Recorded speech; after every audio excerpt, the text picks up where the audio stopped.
Kamusta sa lahat mga kaibigan sa Velour Channel? Ngayon ipapakita ko kung paano mag-install ng Optifine para sa Minecraft 1.21.8 at angkop din ang gabay na ito para sa ibang mga version. Pumunta tayo sa browser at i-type ang Optifine, i-type natin. Pumunta tayo rito, i-click ang download 1.21.8, i-download natin.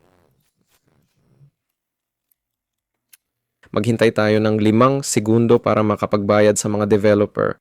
Oo, sa pamamagitan ng pagtingin sa pahinang ito, sinusuportahan natin ang mga developer.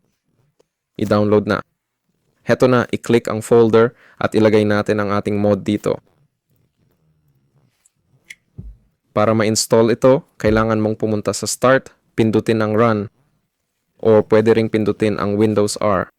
Dito kailangan natin ang %app data. Okay. Pagkatapos, buksan ang .minecraft mods at ilagay ang Optifine dito. Meron na ako nito dito, pero ayun, at i-launch na natin. Ako si Velour. Paalam sa lahat, syempre patakbuhin nyo rin para sa female version. Yun lang, paalam.